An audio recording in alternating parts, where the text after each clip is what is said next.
Previously on Anything Goes. I mean, that's the trick, to sort of get your opinion and make it funny enough that sort of people don't even realize that they're learning something along the way. Well, at some point you have to examine what your opinions really are and why you're doing certain jokes, which is something that I had to reckon with because I sort of came from a tradition of confrontational comedy, of provoking audiences and creating a sort of like, a challenge. Right. And then, if you're an angry person, and you have to decide, what are you really angry about? Are you really angry about what you're talking about, or are you just angry? Yeah. And there's something about doing self-righteous material that creates a sense of self up there that you can walk off and go, see, they're fucking stupid. Yeah. They didn't get me. Right. Or like, I showed them or whatever. But I think deeper than that with my own personal experience is like, well, why are you doing that? Is that an emotional problem, or do you really believe that shit? And now, let's get to a new exciting show. Good evening, ladies and gentlemen. Are you ready for some laughs? Are you?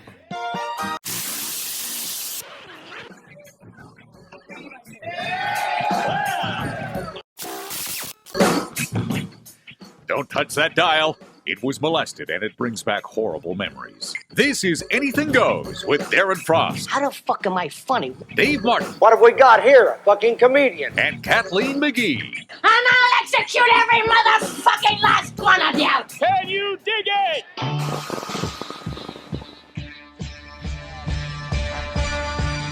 Hey, you recording, Dave? Yeah. All right. Kathleen, is that your new merch?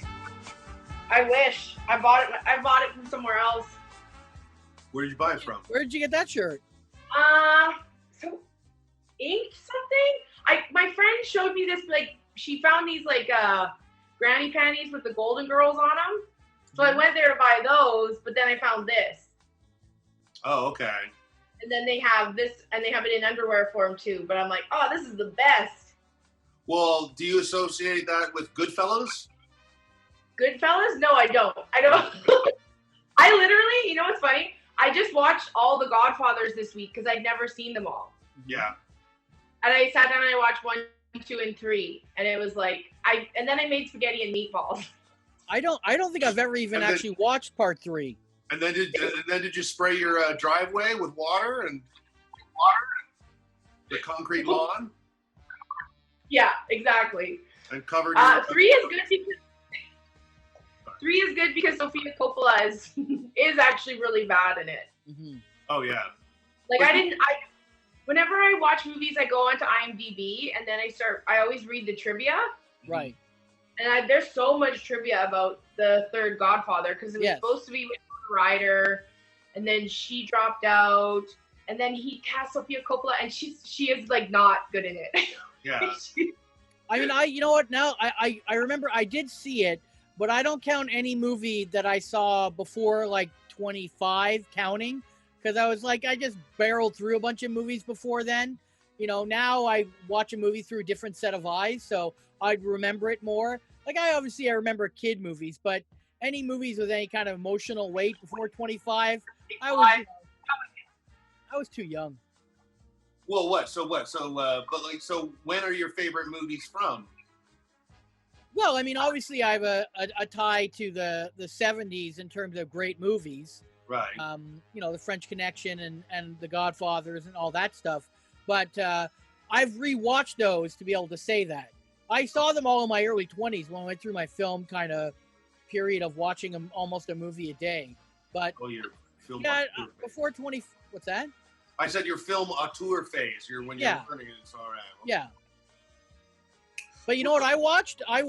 And I'd never seen it, and I thought it was going to suck because I hate superhero movies. But I watched, with my kid, Spider-Man Into the Spider-Verse. Yeah. Oh, was that a cartoon? Yes. And it was fucking kick-ass. Like, they shouldn't make another live-action Spider-Man movie. Oh, yeah, no, I agree they shouldn't make another live-action Spider-Man, but I don't know if it's necessarily because that movie's so good. I did enjoy that movie, but and I think it's a reflection of my one of the reasons why I went to a sleep study, that I think I fell asleep during that movie. I saw it in the theaters. Okay. Which I was not. I was looking forward to seeing it. I've seen it on TV since, but I think that's age, Dave. I don't think that's the movie. No. That's honestly because one of the guys when I went for the study, I said I have I'll drink a coffee in the morning, and then about an hour and a half later, I'll crash really hard. And so I don't know if that's the caffeine or what is that. He's like, you're not getting enough sleep. But one cup of coffee or 2 cups of coffee, which I said that I had, should keep you awake all day. Yes. At least awake, not necessarily functioning any higher. Yeah, but that's my point. My point is you can't blame that movie. It's not that movie. It's your age and your sleep apnea. That's no. I never blame the movie. I said if we rewind the tape days, you blame the movie. No, I said I slept, not because of the I will movie. defend Dave on this because he did say that's why he went, because he couldn't believe that he fell asleep. Oh, okay. Yeah, that's I was upset that I did. So, but I mean, I've heard a lot of. I know everyone I know that has seen that movie has loved it. I just can't pay attention to movies, and I know it's like now I know that I have ADHD. I watch everything with closed captioning. Yeah, who doesn't? I do. Yeah. But it sucks because it's always like 10 seconds ahead of the actual dialogue. Right. Yeah, sometimes. Don't watch scary movies with that because you literally know everything that's happening before it happens. It's very frustrating. Yeah, or any courtroom drama that it's sort of like.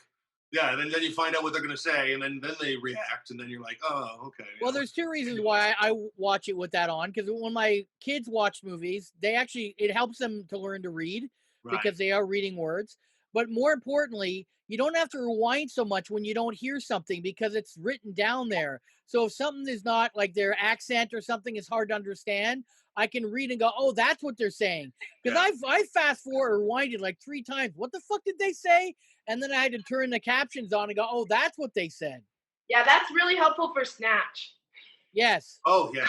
The movie. Right. Yeah, for everything. Yeah. That would be helpful in the real life when it came to Snatch, if there was subtitles that they could help you out. Lick up and down, lick, more here, more there. Alphabet. That's not subtitles. Oh, well, commands, verbal commands, and somehow they would pop up. If you were wearing magic glasses. Why don't you just get good at it? Oh, no, I am. Okay. I've got skills. I've taken courses. Night courses. You took some night courses, right, Dave? Night courses. Yeah. Yes. Did you know that you can get Night Court, the entire series on Apple for like $30? Yeah, I'm not surprised. Well, can't you watch it on there's like a CTV app that I know you can watch, like the Jeffersons, Good Times, that it's all free as well. But is Night Court on there? Because I really, really want to watch Night Court again. Did you have a thing for Dan Fielding? No, I didn't have a thing for Dan Fielding, but I remember watching when I was a kid, and I'm like, I think that's when I first found out what a hooker was. Mm-hmm. Oh, yeah. Yeah. I think I told my mom that I wanted to be a hooker for Halloween.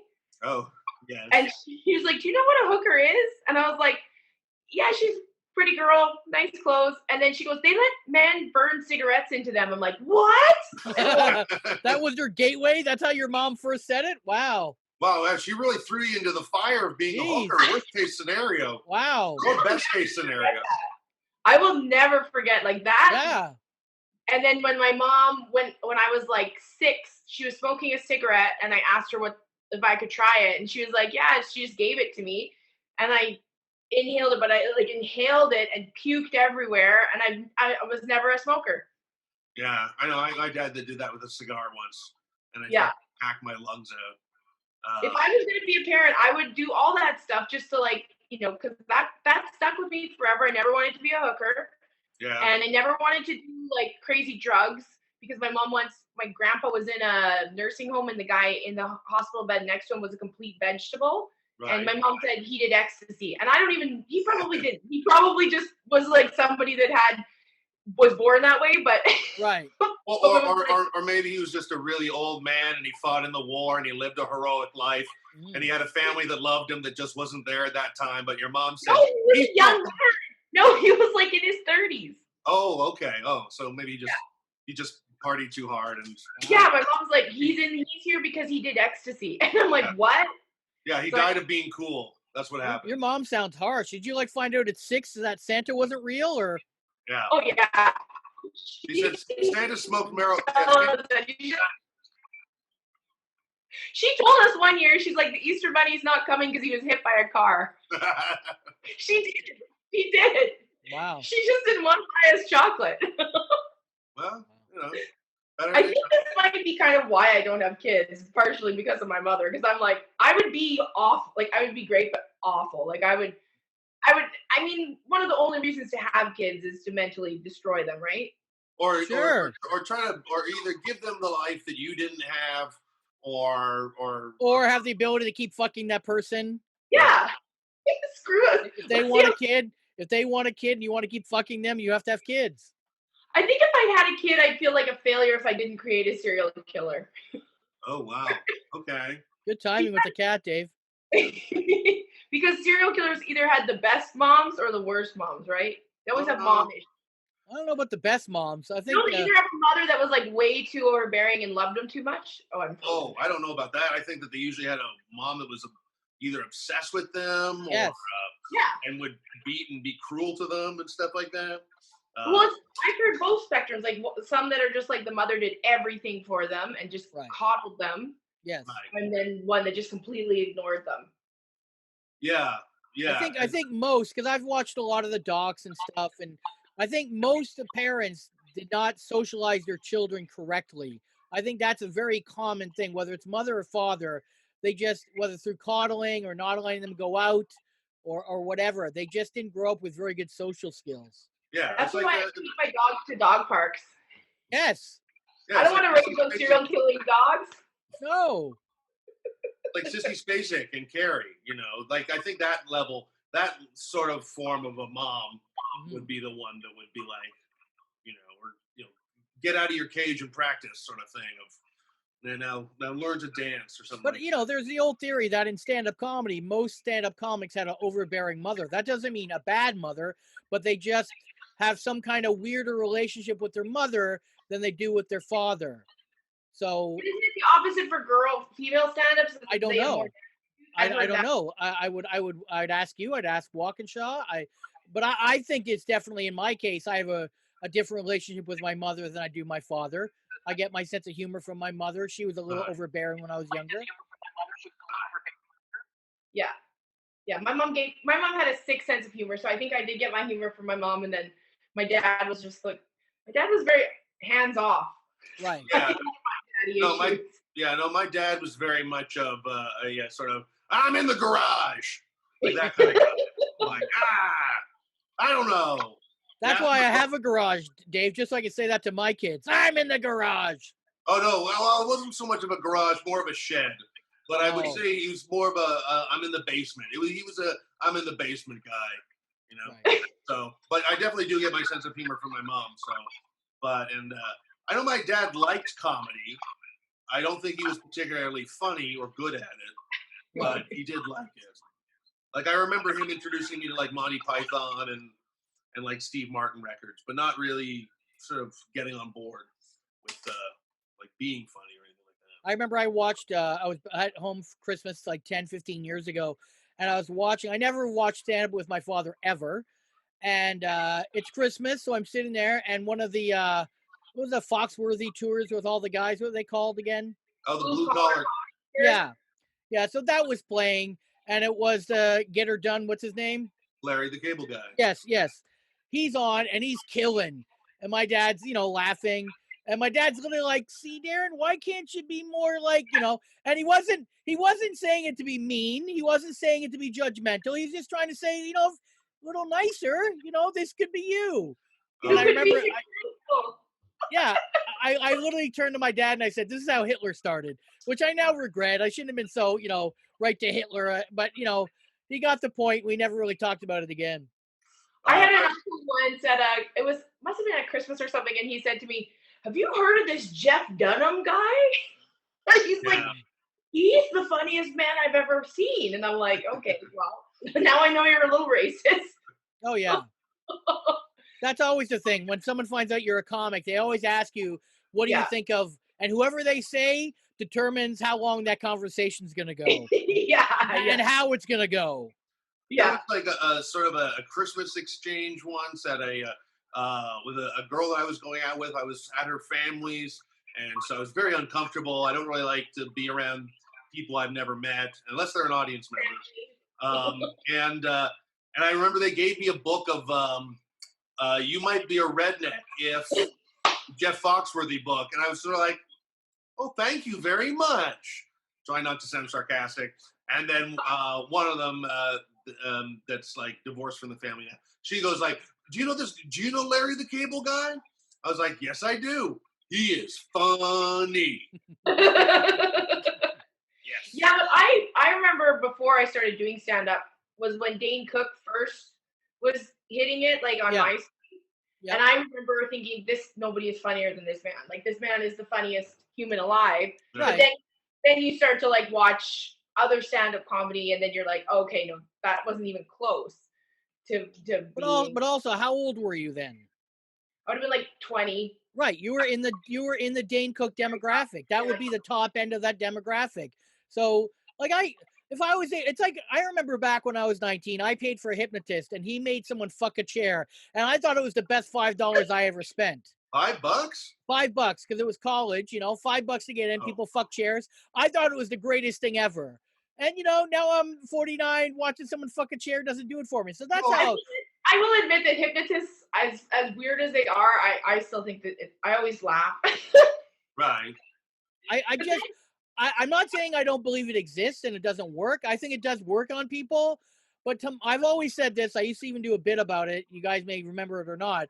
But if they could actually do what they say they can do, mind control, why wouldn't they be fucking robbing banks instead of making cluck like chickens in fucking Abbotsford? You know what I mean? It's like, and because I met someone out west, because out west hypnotism was bigger than out east. I met a woman, she said she'd been hypnotized 31 times. And I remember saying to her, you know what? I would be hypnotized once, and then I would never do it again. 31 times? That's crazy.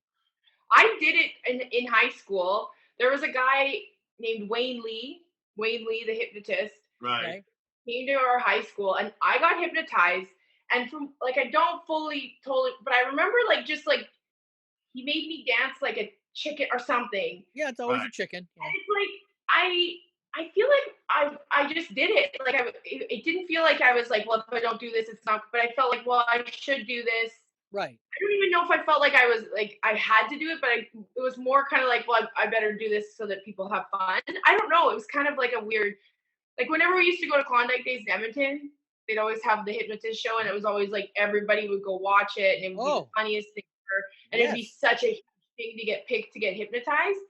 And like the stuff they would do would not fly nowadays. Like they'd be like, go over that woman's breasts, or go and make out with that man, or something like.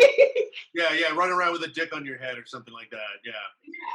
Well, they tried to have me hypnotized once, and I was with Johnny Gardhouse. He came late, and I'm on stage, and of course I'm not hypnotized, but I'm going to act like I'm hypnotized because it's a Wednesday night. I'm not working.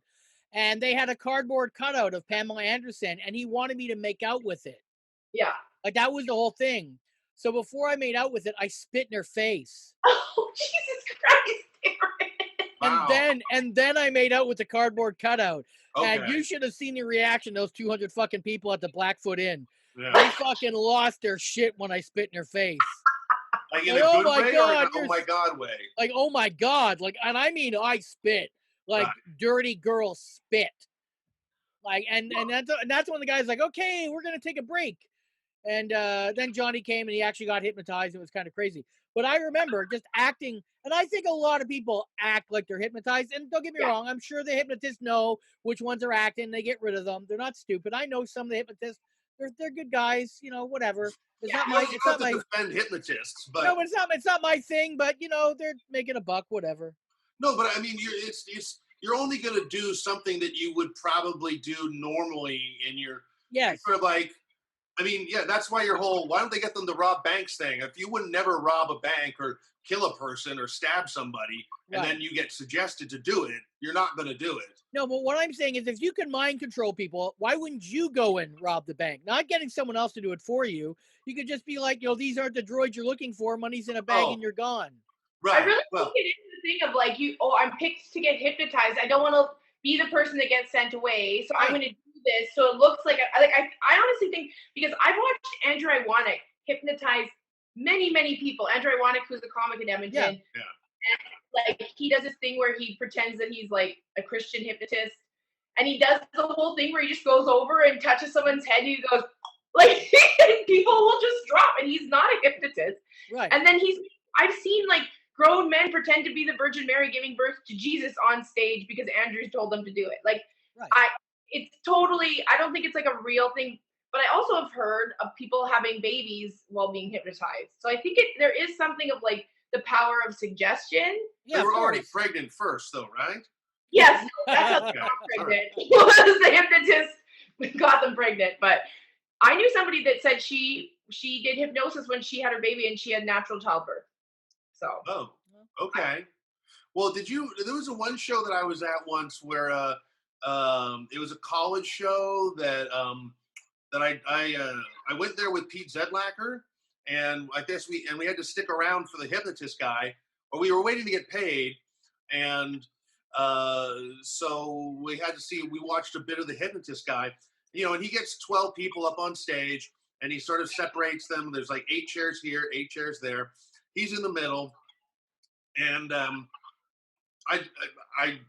don't know if he still does this gag or not, but he gets everybody to take off their shoes and put them in a big pile. And then he says, okay, when one of you from this side is going to go up and pick up a pair of shoes. And then if that person picks up your shoes and you're on this side, get up, walk over, grab the shoe, and call him the worst thing in the world. The worst thing that you could think of. Oh, no. I know where and then going. So he starts, and then careful, Dave. Yep. I don't care. No, it's not me. It's not me. It's some other guy. So Pete and I are up on this sort of little platform, and we're watching the whole thing. And this is the stage that we were on, just like a 20-minute, like a 10 minutes earlier. And so one guy picks up a shoe, another guy walks over, grabs the shoe out of his hand, and says, "Give me back my shoe, you filthy Jew!" And then both of us just look at each other and go, "What the fuck?" And there was this hush that went over the crowd, and then literally like 2 seconds later, they all went crazy. Then they all started cheering, and it was like, I mean, this is like, not like 10 years ago made it okay, but this was good, like a good 10, 12 years ago when Pete was with Yucks and we both did college shows and stuff like that. Yeah. But I mean, yeah, we heard "filthy Jew, give me back my shoe, you filthy Jew." And then there was like a moment of like, and then there was like people were applauding and cheering. I don't know like who this guy was, if he was some, but yeah. That was also when comedy was getting really edgy and it was pretty racist. Like racism was it? And another Jews are clapping. He does not shower. You're right. He doesn't shower. How do you know? We are dirty. Yeah. But yeah. I don't know if they would ever. The thing is, and he was an X-rated hypnotist too. At colleges, so I said, there's a couple I know. They're great at what they do. Mike Mandel is still considered to be one of the best hypnotists in Canada. He does clean hypnotism. And then dirty is Tony Lee. The guy's a juggernaut. He does like 2 shows a day at colleges. It's unbelievable what it's an X-rated hypnotist. It's like the biggest hit in all the colleges because I'd follow him. I'd be going the next week, like week 2, and they're like, "Oh, last week Tony Lee destroyed this place." So I mean, there's a place for it, and young kids love it, like I did when I was 19. I just the weird thing is just how big it became out west in the 90s. Like it was the comedy clubs were stopping normal shows and putting on hypnotism nights at the comedy clubs. That's how big it got. I blame the Calgary Stampede and Klondike Days because that was like the biggest show that was like our fair or P&E. That was the biggest show. They do like 3 shows a day, and it was Terry something, and he was just like the biggest thing, and people would like lose their mind if they got picked for it. So much money off it because they videotape it, and then you could buy the video for $100 or something crazy. Yeah. Everybody can buy it. Like, I don't know which. Like, if magicians or hypnotists, like, are they at the same level? I think magicians are a little bit higher than hypnotists. Right. Yeah. In what? In some kind of hierarchy of cool or what? I don't know if it's cool or if it's just like, because, maybe a little bit taken seriously. I don't know. Oh, But- well, yes, no, for sure. If you're talking about level of being taken serious, magicians are way higher than hypnotists. I don't, but in reality, that's how it's seen. A magician is still like, wow, that's cool. Hypnotist in the business, it's not seen as cool. It just isn't. I mean, I think it's all a matter of what you're susceptible to. It's sort of like, like if I'm going to the grocery store and I see hey, you could get 2 bags of Miss Vicky's chips for $7, or you can get 1 for $4. I'm like, oh man, I'm losing money if I don't buy them. I'm susceptible to that, or I'm not susceptible to hypnotists because my memory or my attention span is too short. Like they'd get into it and I'd be like, well, what's that over there? Or what's that over there? Or hey, maybe I should do this. Or, I got to go to Shoppers Drug Mart or something like that. To me, as long as everyone just says, hey, this is entertainment. People actually believe in magic. They think magic is real. And they're the people that are scary people. We all know it's a trick. Same thing as hypnotism. Same thing as wrestling is fake. Just let's all say it's entertainment and that's it. It's entertainment. Like, when I lived in Vancouver, I got to know Wes Barker, who's really very, very talented. He does comedy and magic, and it's actually, he is very successful. And Very successful. Very talented, and like his shows, he kills. He's a really great person. Yeah. And I do remember the once he had a friend that was in town that was a magician from Montreal, and he's a very nice guy as well. But he was trying to say, I bet you I have your name tattooed on my ass, and if I do, you can buy me a drink. And I was like, no, because if you don't have Kathleen on your ass, you have your name. And then he was like, oh, he was so disappointed that I didn't fall for that. And I'm like, I'm not one of those girls I'm not that dumb. You've seen a lot of asses. You've fallen for it a couple of times. Yeah. Oh, again? At least before I was able to be like, fuck you, I know what you're trying to pull here. Yeah. I got you.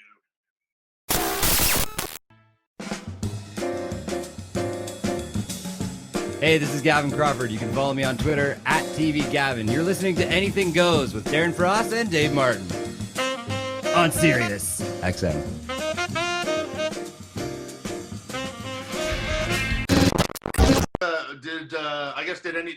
Neither of you watched the Mike Tyson fight that was on? No, I just heard a lot of great things about Snoop Dogg, and then I heard an interview with Mike Tyson, and he's like, "I was high the whole time. Yeah. I was so high." He said he smoked pot before the show, and he says that's just who I am now. Yeah. Right. And it was funny at the end, like the guy Roy Jones Jr. is here, Mike Tyson's here, and then the announcer's sort of like, "Hey, do you think you'd want to go through all the hoops to get properly tested to get back into real fighting?" And Mike Tyson was like, "Nah, man, this is more fun." Mm-hmm. And it was just like, yeah, so you got paid $10 million. You smoked pot before the fight. You probably have a killer instinct going on. But if there was one winner, it was definitely Snoop.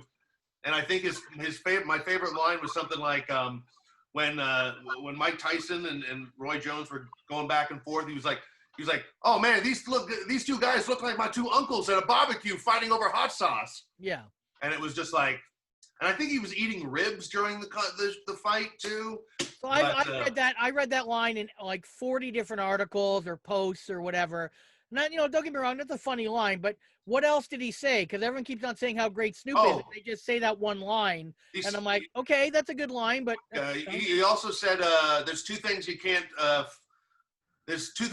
fake: boxing and pimping, which I thought was good. But I mean, he just did basic commentary for it was just really right. But that's what I'm asking. Overall, it was good commentary because everyone just keeps saying that one line, and that's it. I know it's the fact that it's Snoop Dogg doing commentary for a fight, so it was a good. Mark Stewart show. It's hilarious. Yeah. It's weird. Yeah, no, it was that. Other than that, it just look. But Dave, where did you see it? Did you go to a bar? You normally go for your pay-per-view stuff. You go to a bar, right? Yes. No, I actually ordered it here. You did? Yeah.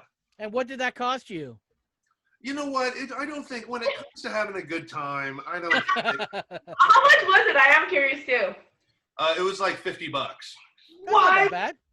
I mean, but how much? That's a lot. They made a good chunk of money on that. Yeah. Well, I mean, the thing was that they only showed the promotional footage from like a month ago or the month and a half ago. And Mike Tyson and both of those guys looked a lot better a month ago. Right. And now it just looked like they were kind of deflated. Mm-hmm. And yeah, it just looked like two old shopkeepers just yelling at each other from across the street. It was really just like like two old black dudes. It was, I mean, it was fun to see Mike Tyson, but I don't know if, we're clearly starved for entertainment right now because we can't go to movies. We can't. Well, I mean, we're sick of movies. That's all we've been doing is streaming stuff. We can't go to concerts. We can't do anything like that. So we're gonna start seeing a lot of weird entertainment coming out. Well, that's what I was gonna say. Like $50. I know you thought that was a lot, but for me, I'm like, well, you know what? That in the last month, you know, days you would normally go to bars and eat and drink, and you know your monthly expenses is a certain amount. You're not doing that anymore. Yeah, $50. So $50 isn't that much, really. No, and I had two friends over that I hadn't seen in a while. And it was just cool to watch, you know, some bad boxing and Right. that guy, Jake Paul, Logan Paul's brother. Yes. Yeah, that was The undercard. that was a pretty sad fight. Right. He was fighting an NBA player who'd never boxed before in his entire life. Right. Like it didn't even look like he trained. It was just. Did he challenge Conor McGregor after? Yes, he did. What a dumb fucking idiot. I hope they fight. I'd love to see. I don't even like Conor McGregor, but what a dumb idiot. I would like, yeah, he is the kind of guy. That's the case of when someone gets 40 million followers, they think they can do anything, right? So yeah, get in the ring, motherfucker. Yeah, I mean, the guy's a bit of a troll, so. It's like watching a guy headline a club or a girl with, you know, 1 million followers and they suck for 40 minutes. You know, it's going to happen. Yeah, but then they can always still say that I headlined. As soon as stand-up comes back, like there's so many comics on TikTok that have tons and tons of followers and they're doing one-liners, and we're going to be inundated with TikTok comics. And it's like, I love going through TikTok and being like, people actually like spend hours making these videos and some of it's ridiculous. Some of it's like there's emotional TikTok. There's like all this other stuff. Like I just want to do a whole bunch of like you can do duets where you react to stuff. Like there's some stuff that I'm like I can't believe. I think what's going to happen. It's going to be it's like the Great Reset in stand-up comedy. Everyone's going to be back to zero. And you may have a little bit of pull if you've been around a bit, but you're going to have very little compared to before this happening. And I think all the clubs, if they're even going to last, are either going to restart and just be like, well, you know what? Let's see how you're going to do as a middle. And then go from there. Yeah. I mean, I don't think that a lot of times, I don't think people, if you're coming out to see your favorite YouTuber who's going to be on at a Yuck Yucks on a Sunday night, then I don't think, I don't think they care about if they're going to have a second show or bring the person back. No, they don't. Just want to have one big show. And that's it. Yes. Take their money off of it and just move on. Yeah, totally. I mean, that's why Screech did as well as Screech did. Screech was always a terrible comedian. And, you know, that's why it's like, you know, he comes back once. Does he come back a second time? Yes. Does he come back a third time? Probably not, because the second time the dip was too big, and that's how it is. Yeah. Yeah, but there's so many comedy clubs. There were so many comedy clubs that he could work a full year and never do the same one. Right. Right. But now, with the Great Reset, there's going to be fewer clubs, way more comics. Like you said, these TikTok stars and online people who are going to take spots. And now you're going to have to prove yourself. And it's going to be very interesting that first year back. Because I personally think it's not going to be till next fall till you'll see live entertainment again. Well, I mean. Not till even 2022. But like it's so funny because there's like this one area of TikTok that's like they always have all these people that talk about narcissism, and I'm like, this is the funniest, most ironic, this is the most narcissistic thing I've ever seen. Like there are people that think they're actual celebrities on there. They do, and they have 1 million followers, and it's just like he's a truck driver or something. It's so weird. Like it's like we have hit this point where everyone is a celebrity, right? And it's becoming to the where it's like it doesn't matter if you're a celebrity anymore. Yeah, but it's kind of like that Donald Trump thing. I mean, like I follow Donald Trump on Twitter, but I'm not a supporter. And it's sort of like you were going to see some. I just want to see what crazy shit that he says every once in a while, or some other, Tucker Carlson or Tommy Lahren or Ben Shapiro. I mean, if I follow them, it doesn't necessarily mean I support them.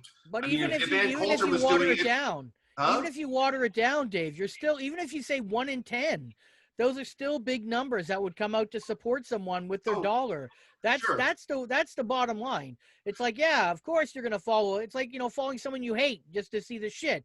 Right. I'll never spend a dime. But you know what? 2 out of those 10 people are like fucking hardcore and supportive, and they're gonna pay dollars for it. That's why they wear the MAGA hats. It's that idea that if people see how many people follow them and think that all those people are gonna come out to see them if they're in a certain market. Dude, if you would have told me even 5 years ago that you could show me people reacting to them watching a song for the first time and they have 500,000 or 1 million views of that only takes like 8 minutes to do in a fucking closet, and they're getting 500,000 views. Like, I have about 3 hours of stuff online, and I probably have an aggregate of about 8 million views total for all of that 3 hours. Right. These people, 8-minute video of watching Painkiller by Judas Priest, the black guy, 500,000 views. I watched it today. It's a great video. 500,000 views. It's just the way the entertainment industry has gone, and like we sound like bitter old people, and we are. Yes. We are. But it's like, it's also like, good God, like I never thought it. To me, I'm not bitter about it. All I'm saying is I don't know where it's going. I don't think it's ever you're not gonna put the genie back in the bottle for entertainment. So I don't know where it's going. I'm content with I might not do stand up again the same way I used to. I was ending anyways. I'm on the downslope. I'm fine with it. But if I was like 25 or 30, like really getting into my groove of, I got 10 years to really, fucking game's changed, man. Well, it's sort of like, I mean, you ever watch, first of all, if TikTok wasn't on Instagram, I would never see a TikTok video. I mean, I only see it from the Instagram app on my phone. That's the only. Yeah, but you're over 40. That's my access to TikTok. But you'll stay on it. That's the other thing is like you're on it, and then all of a sudden you're like, I've been on here for 4 hours. Oh my god. Right. Yeah. Right. Because you just keep. It's like it's worse than a YouTube rabbit hole. You go down these TikTok rabbit holes, and then you find someone that's insane, and then you go through and you watch all their TikToks. And then they all have these part 1, part 2, part 3, and you're just like, it's crazy. Like I want to know the person that like the mastermind behind all this, because it's insanity.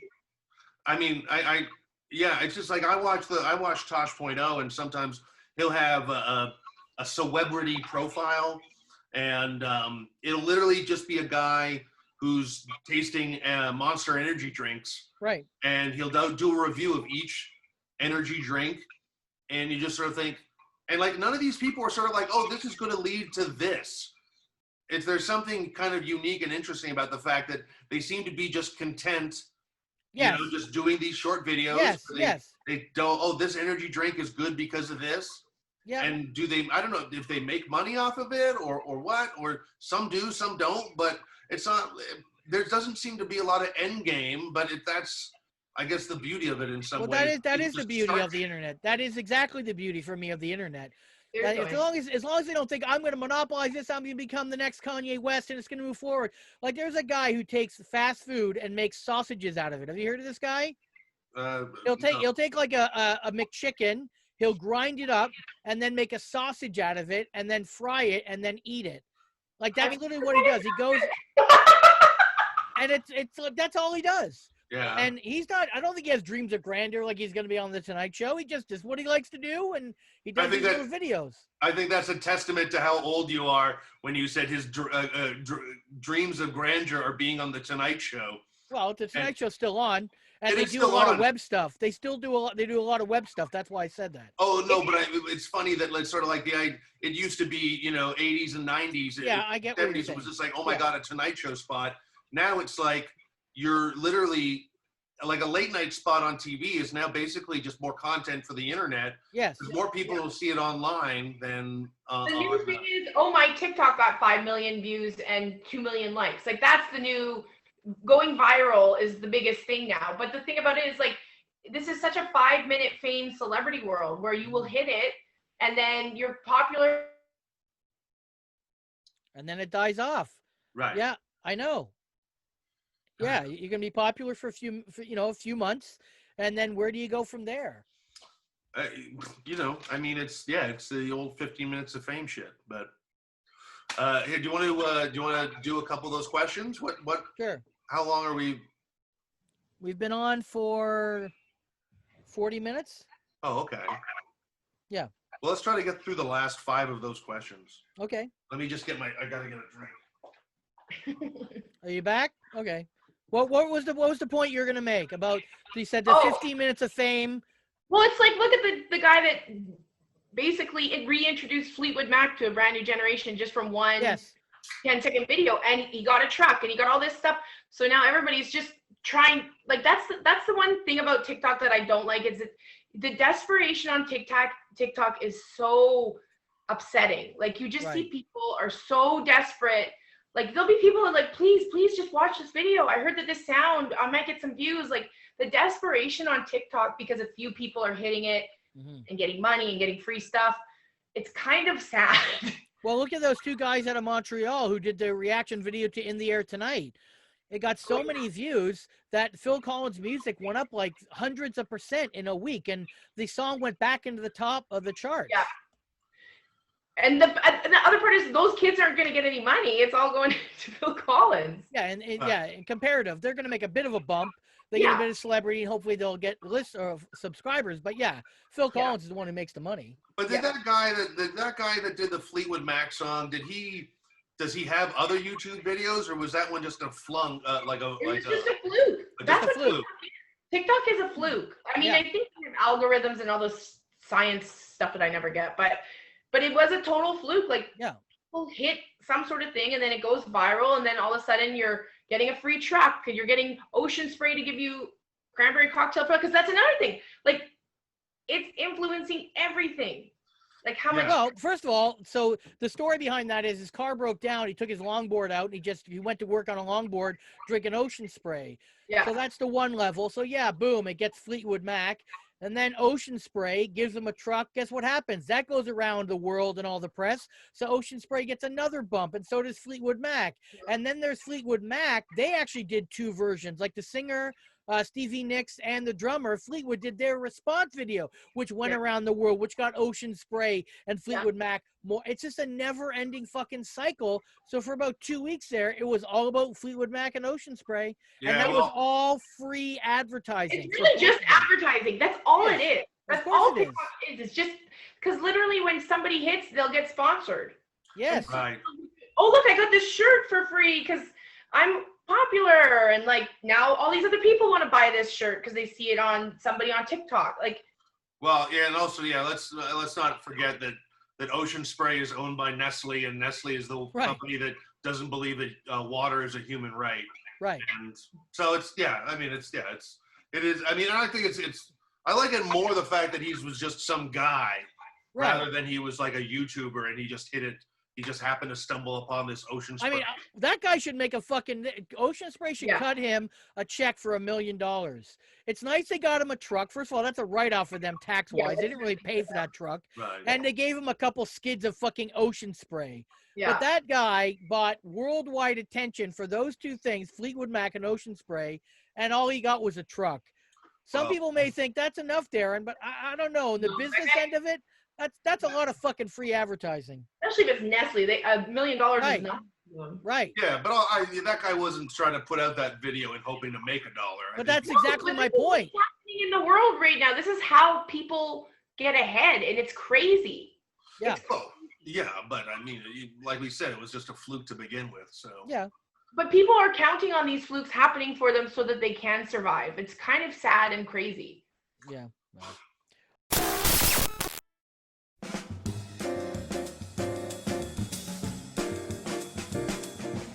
Hang on. Okay, 1, 2, 3. Listen up out there. This is Jeremy Haas and Pat Thornton, and you're listening to Darren Frost and Dave Martin on Anything Goes on Canada Laughs.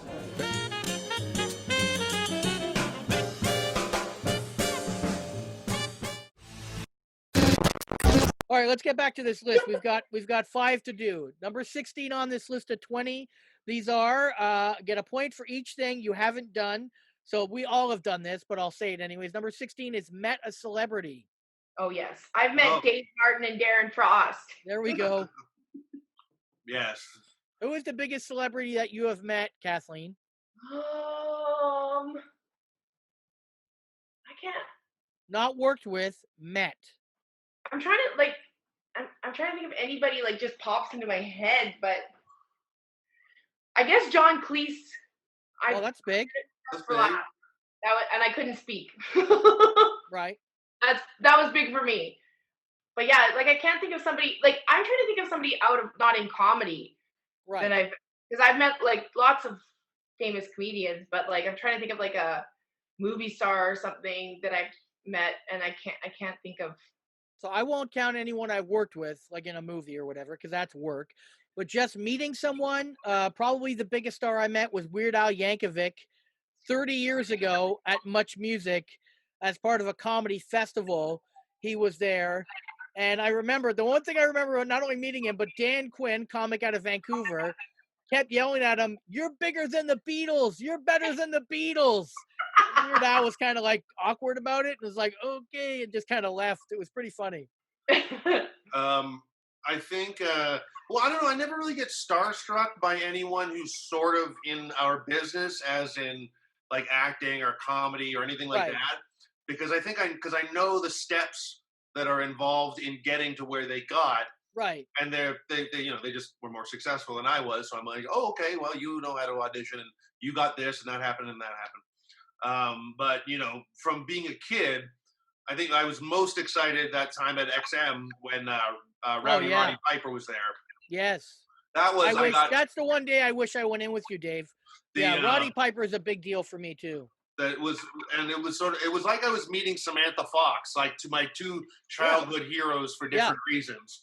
Yeah.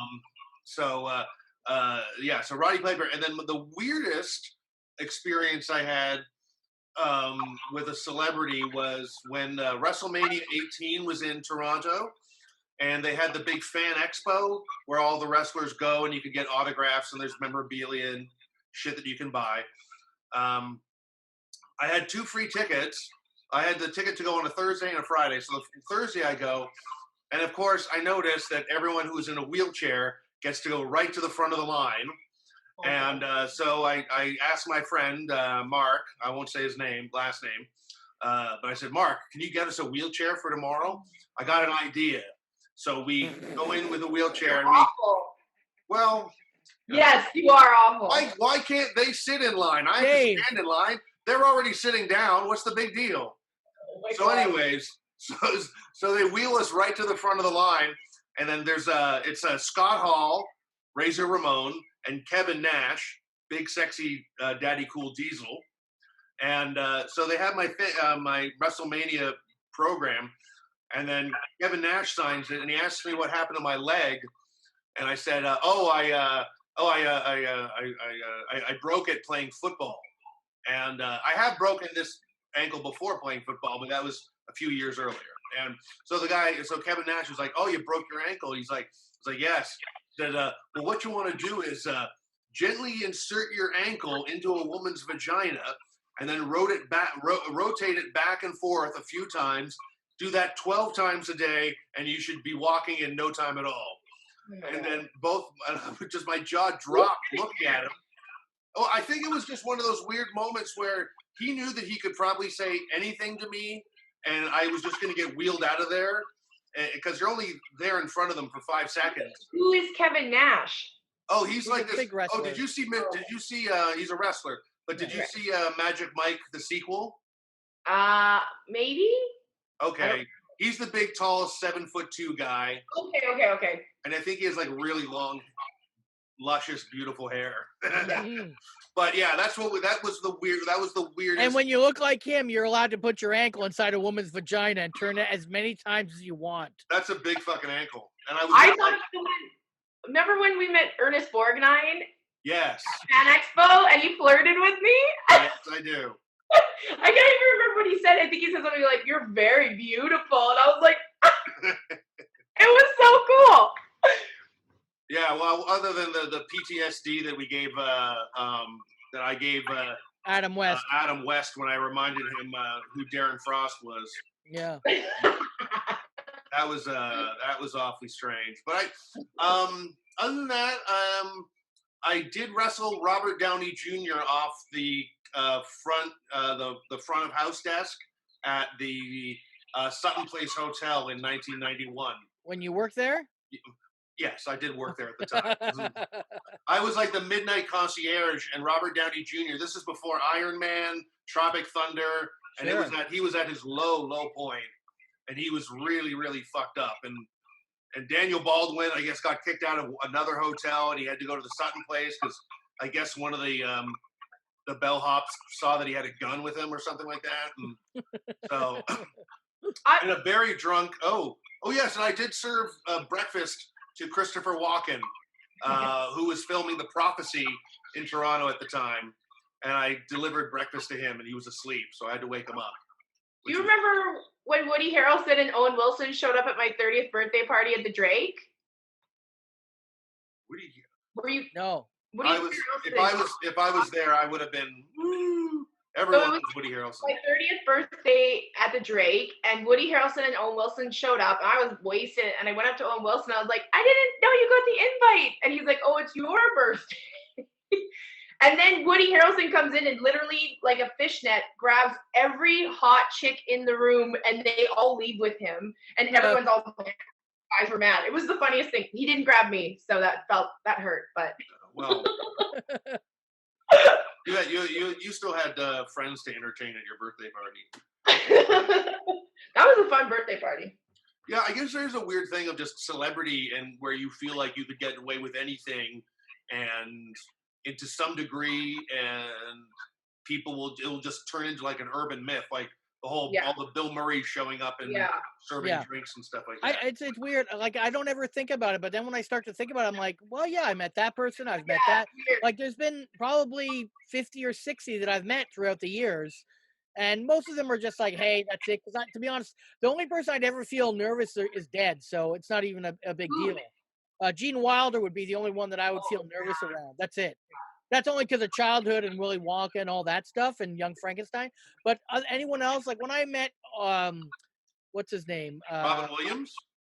I never met Robin Williams. I purposely stayed away from Spirits that night. What's his name? Michael Douglas. When I met Michael Douglas, it was no big deal.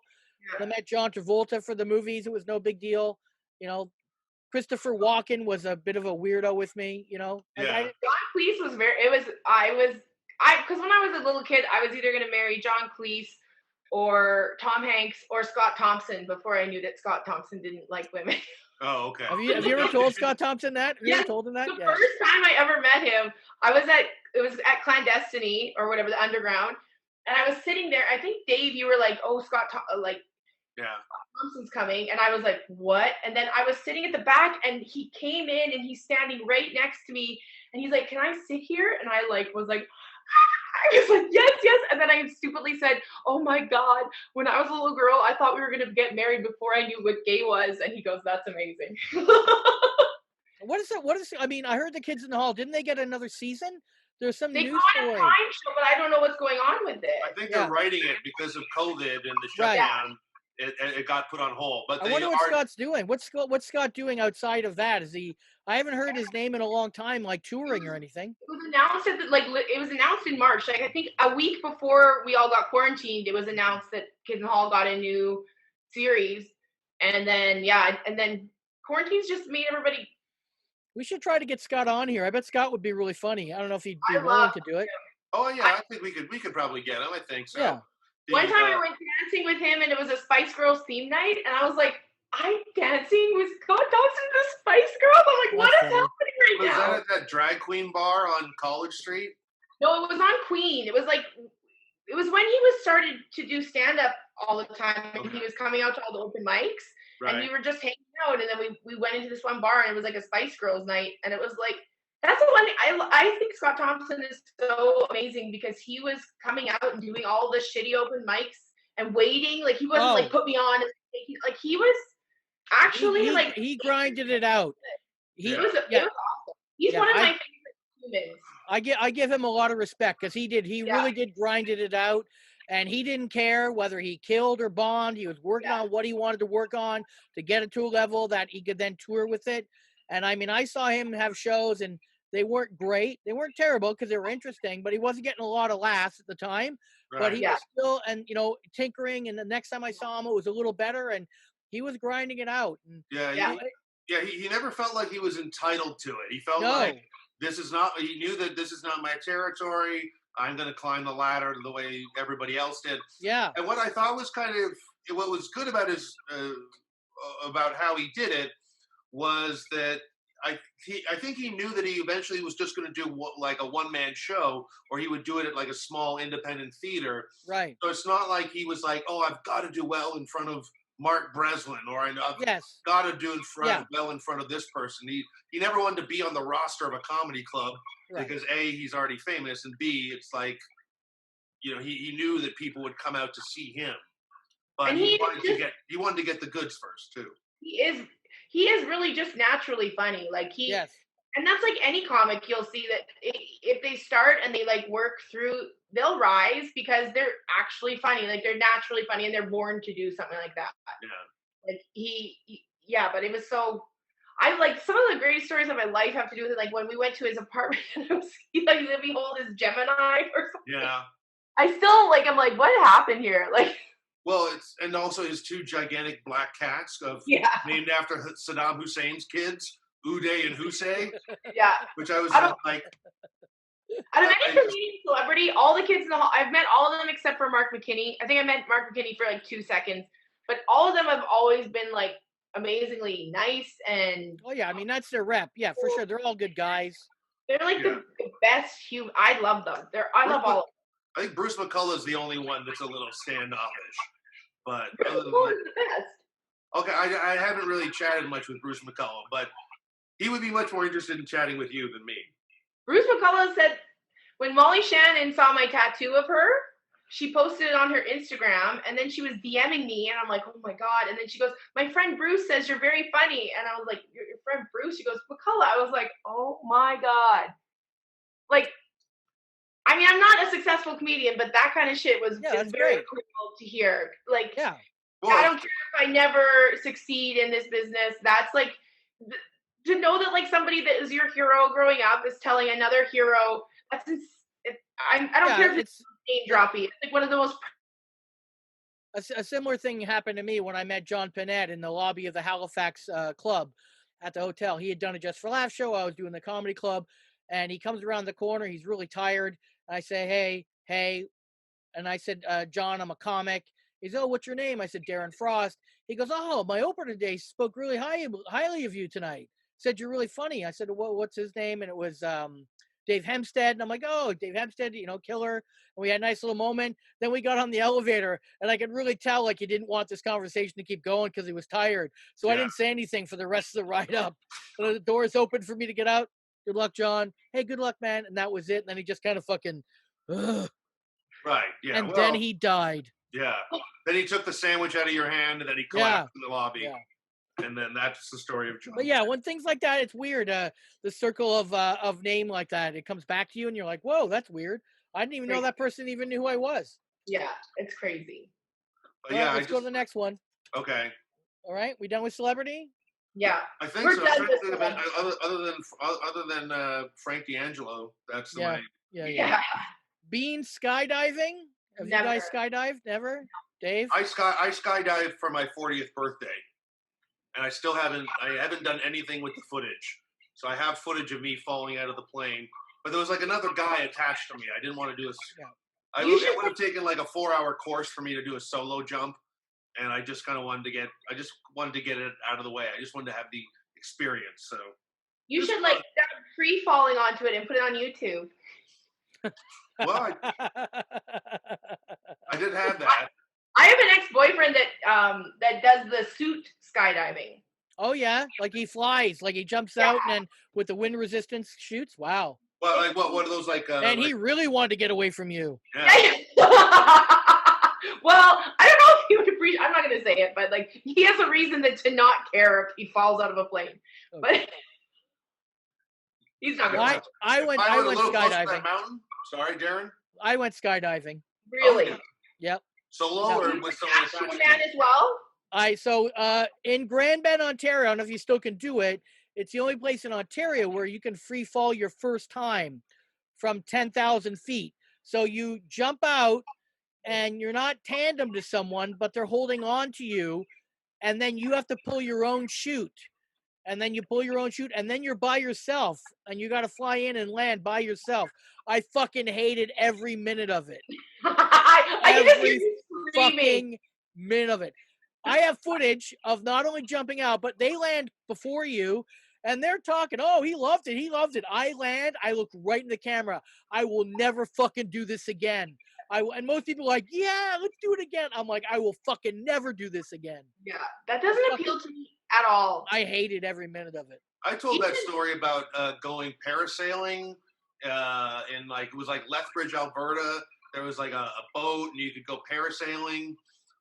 And like at the last minute, the guy forgot to tell me to jump up and put the cushion underneath my ass. Right. So it was basically just a strap giving me a wedgie for about 15 minutes up in the air. So like the pressure of the amount of pressure, air pressure from like the sail being caught, and then that just pulling up and your groin. And I was trying to wave at him to slow down. I didn't know what. And then so the guy who's driving the boat, he just looks back and he waves too. And then they're like, "Hey, if you want to, we'll slow down and we'll dip your feet in the water." And I'll be like, "Yeah, okay, sure." And then so they kind of dip the thing, and everyone's waving at you, and I'm like, "Please stop, stop, stop!" And then people are doing this hand gesture back as well, and then I kept on trying to pull myself up and put the seat down, and it was so painful. But and then I tried to tell my mom that, and she was like, "That cost us $35." Yeah. Like, okay, well, So I think at number 18, we're all probably going to say yes. Had a one night stand. Oh please, of course I have. Yeah. My whole life. Yeah. I don't think I have. Bullshit, Dave. Come on, Dave. No, well, okay, well, what do you say a one night stand is? Is that like meet someone, have sex with someone, never see them again? Yeah. Yeah. Yeah, then no. Wow. What? I've always Are you seen that someone. clingy? Are you that clingy? Wow. I guess. Like you can't leave a woman alone. Well, yeah, Wow. okay. Well, then, yeah. Then a restraining order comes soon after that. Yeah. That counts. That counts, Dave. Will you be my mommy? Yeah, that's how it usually happens. But no, actually, I always want to get guys to stop talking to me. I just have sex with them, and then they take off, and I'm like, woo. Oh, but that's like waving at a guy when you sort of like if he lets your car in first, and then you wave at him. And, oh, she likes me. If you have sex once, I'm always sort of like, well, we do that, okay? Maybe we could get that as well, Dave is always thinking the long game, Kathleen. I don't know if you know that or not. Con. Yeah. Dave is always running a long con. Yeah. Yeah, that's it. So as far as that, if that's how you define a one night stand, then I've never technically had one. Number 19 is skinny dipped. Well, are we waiting for me to answer this? No, well, I mean, I've skinny dipped. I've skinny dipped.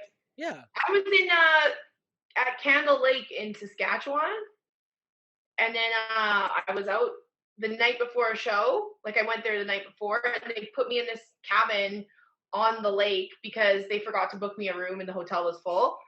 And it was nice. And then there was a female rugby team, and I thought we were all going skinny dipping, like a huge. Oh, you broke out. Okay. Hold on a second. Okay, go ahead, Dave. What about you? Have you skinny dipped? Oh, okay. I did it like for a few minutes when I was up at a cottage once, but I've seen too many horror movies where I'm worried about some like electric eel going up my ass or something like that. Yeah, that is. I worry about that too, actually. Yeah, or like some weird bug going up my pistol and and ruining my rest of the that layer of Zeller's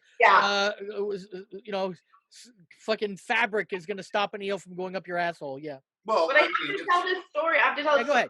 Yeah. So the rugby team. Yeah, the rugby team. No rugby team came. It was just me and two dudes. And then the next morning, I wake up and the guy that owns the marina is like, "Oh, did you have a good night?" And I was like, "Yeah." And he's like, I know. And I'm like, what do you mean you know? He goes, there's motion sensor cameras all over the place. He's like, I got an alarm at 2 a.m. And I just see you and two dudes naked in a lake. Okay. I got a story I can tell you off the record. Remind me at the end, off the record, to tell you a story about that. Okay, all right. You can tell But it. then, like, a few years later, I was in Prince Albert doing a show. And after the show, this guy came in the bar. He didn't come to the show. And he comes in the bar, and he was like, do you remember me? And I was like, should I?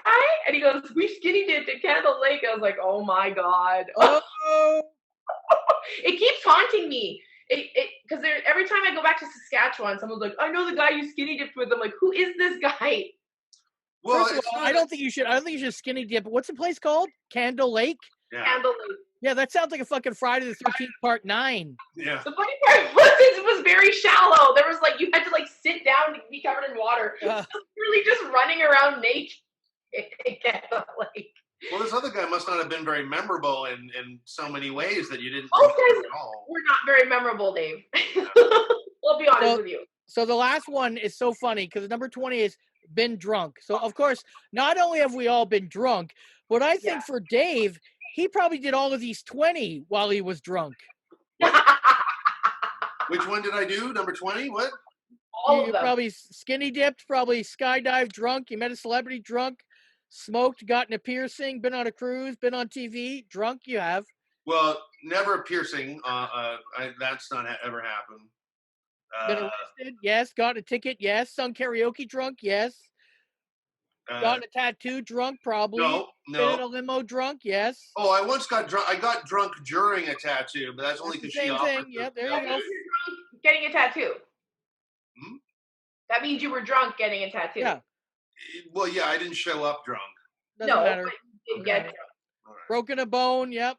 So almost all 20, Dave. So there we go. All right, that's the 20. That's the list for this. That's it. We're done with the list. How many episodes did that take us? What's that? How many episodes did that take us to get through that list? 4 episodes. 5 an episode. Oh. 5 each episode. Well, yeah, but I think it was more than 4 because Dave has very long stories. Well, I've done a lot of shit. What can I say? There we go. Let's end it there. All right. Now we'll go off. Wait, no, okay, yeah. So you have a story now to tell us? 10 years ago, I went to LA. 10 years ago? Yeah, maybe, or 5 years ago. 5 years ago. Okay, so this is not going to be on the thing. Okay. No. Okay. 5 years ago, I go to LA with my wife for our anniversary. And then we go to Miami. No, not to Miami. Sorry. We go to Russell's house in, where is it again? Anyways, Malibu. In Malibu. And, Brandy gets a little, and it's all right.